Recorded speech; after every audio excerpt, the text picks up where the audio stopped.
Assalamualaikum warahmatullahi wabarakatuh. Perkenalkan, saya Masmun Zuryati, biasa dipanggil dengan Bu Masmun. Di sini saya akan menjelaskan mengenai rancangan pembelajaran semester mengenai keperawatan dewasa yang terdiri dari sistem endokrin, sistem imunologi, sistem reproduksi pria, dan perkemihan. Mata ajar ini diberikan pada semester 4, terdiri dari 3 teori dan 1 praktek. Adapun capaian pembelajaran pada mata ajar KMB Sistem Perawatan Dewasa ini adalah capaian pembelajaran. Diharapkan setelah mendapatkan perkuliahan ini, mahasiswa mampu memberikan asuhan keperawatan yang lengkap yang meliputi perencanaan, perkemihan, sistem endokrin, dan sistem imunologi. Kemudian diharapkan juga mahasiswa setelah mendapatkan perkuliahan ini mampu memberikan asuhan keperawatan pada area spesialisasi, yaitu keperawatan meliputi medical bedah, keperawatan komunitas, dan keperawatan keluarga. Untuk deskripsi mata kuliah ini sendiri, fokus pada mata ajar pada pemenuhan kebutuhan klien dewasa dengan gangguan sistem perkemihan, sistem pencernaan, sistem endokrin, imunologi, dan sistem reproduksi pria. Tim teachingnya yaitu Bapak Iyar Siswandi yang merupakan koordinator mata ajar ini, dan Bu Dea Natasha, kemudian Bu Fitrian Rayasari, saya sendiri Masmun Zuryati, dan tim teaching berikutnya adalah Bapak Rizky Nugraha Agung. Untuk rencana kegiatan di dalam RPS ini, pertemuan pertama akan membahas mengenai rancangan pembelajaran ini. Terdiri dari 14 kali pertemuan, yang terdiri dari pertemuan pertama mengenai sistem perkemihan yang akan disampaikan oleh Bapak Iyar Siswandi, kemudian menyangkut melakukan simulasi asuhan keperawatan pada sistem perkemihan di minggu kedua. Di minggu ketiganya masih sistem perkemihan, sampai dengan di pertemuan kelima itu adalah masih menyangkut dengan sistem perkemihan. Sedangkan selanjutnya adalah pertemuan ke-6 dan pertemuan ke-8 itu adalah sistem pencernaan. Selanjutnya di pertemuan ke-9 sampai dengan pertemuan ke-11 itu adalah sistem endokrin, di mana di sistem pertemuan ke-9 itu membahas masalah endokrin, dan ke-10 itu adalah masalah dengan asuhan keperawatan pada pasien diabetik, mulai dari konsep DM sampai dengan komplikasinya. Dan saya masuk di pertemuan yang ke-10, yaitu senam kaki diabetes. Ini adalah mata ajar yang akan saya sampaikan terkait dengan sistem endokrin pada asuhan keperawatan dengan diabetes mellitus. Selanjutnya dilanjutkan dengan sistem yang disampaikan oleh Bapak Rizky Nugraha, dan yang terakhir adalah saya juga menyampaikan dengan sistem imunologi. Nah, pembelajaran ini akan dimulai jam 8 sampai dengan jam 15. Kemudian UAS itu pada tanggal 7 sampai dengan 12 Juli, sedangkan masa minggu tenangnya adalah tanggal 10 sampai dengan 5 Juli. Dilanjutkan dengan sistem penilaian. Ya, di sini bisa dilihat penilaiannya adalah yang akan dilakukan pertama, ini adalah hasil evaluasi kuis, kemudian ada penugasan, ada tutorial, ada seminar, dan ada peer assessment. Ujian tengah semester itu juga merupakan sistem penilaian untuk evaluasi, dan uji akhir semester. Kemudian ada penugasan-penugasan untuk laporan kasus, ya, sampai dengan ada uji skill lab. Nah, ini adalah distribusi untuk penilaiannya, ya. Kognitif itu sekitar 70% terkait dengan teori,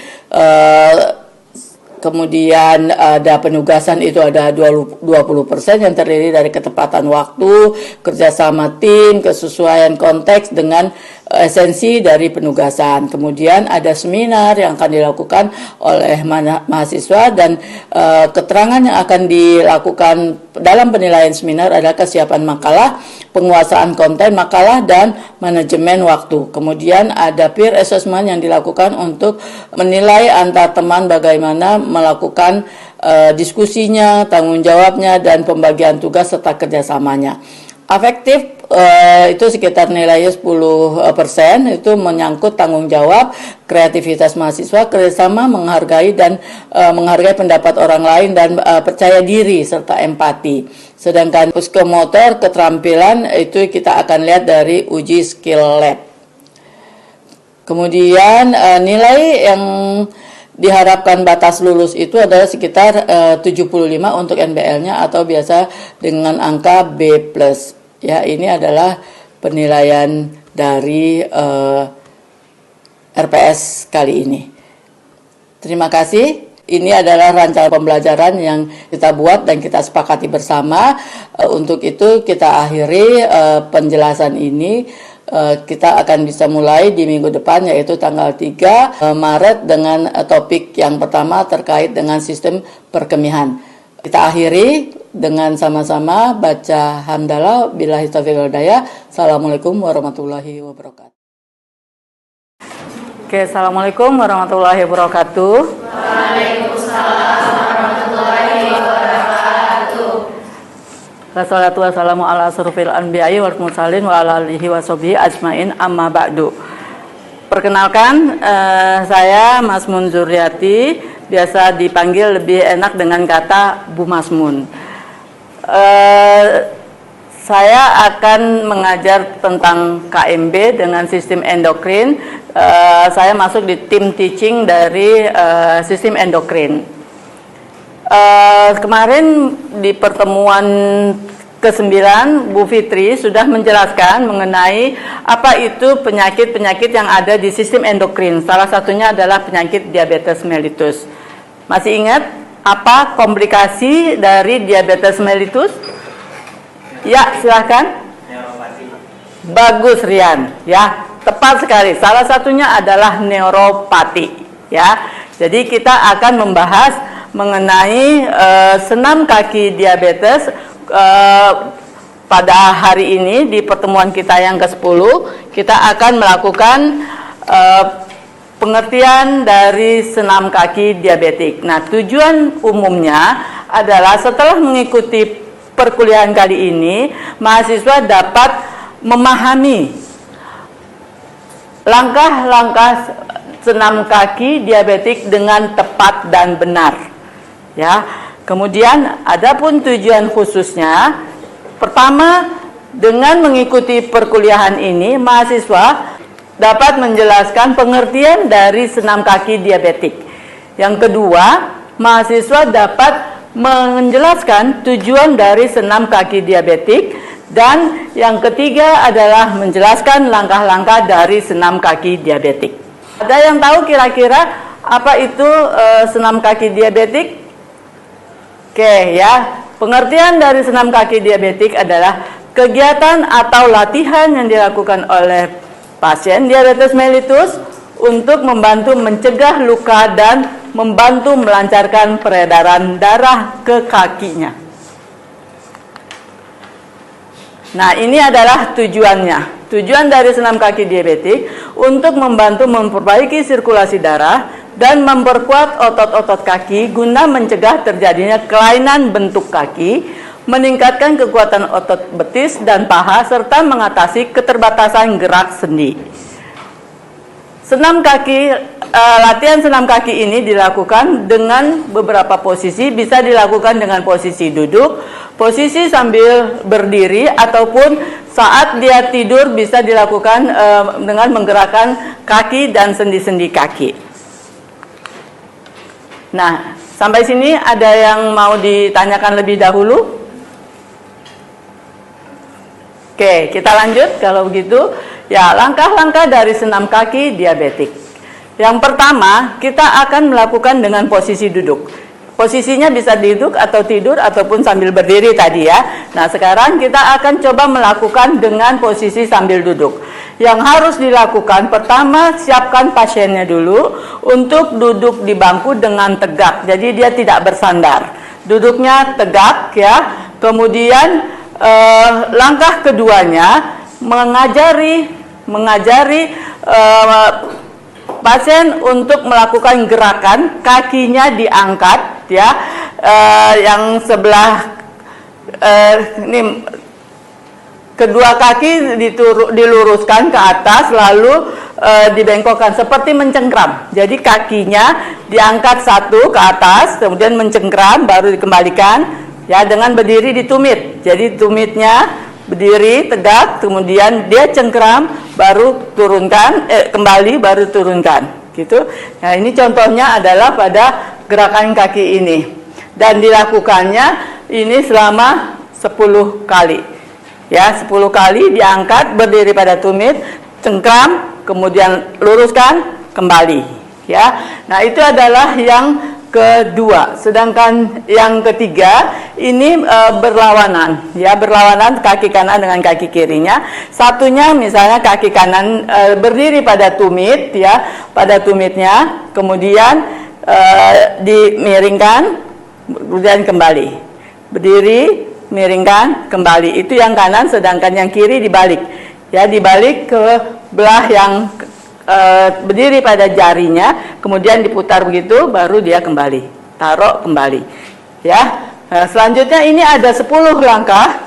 Selanjutnya adalah langkah yang keempat. Langkah yang keempat adalah dengan memutar kaki, jari-jarinya berdiri pada jari-jari kaki, kemudian dibuka ke belakang, kemudian diluruskan lagi, turunkan, ya, buka ke belakang, kemudian kembali, luruskan, ya. Nah, ini adalah gerakan pada kaki yang keempat. Sedangkan yang kelima ini gerakannya dibalik, ya, pada tumit, ya, pada tumitnya berdirinya dibuka, kemudian kembali turunkan, berdiri, buka, kembali turunkan. Nah, ini adalah gerakan yang kelima. Nah, selanjutnya gerakan yang keenam adalah dengan memutar pada tumit, ya, pada tumitnya, kemudian diputar kakinya, ya, gerakannya lurus, gerakannya pada jari-jari ke depan, kemudian turunkan, kembali, ya, begitu berganti-gantian. Jadi digerakkan ke kanan atau ke kiri bergantian.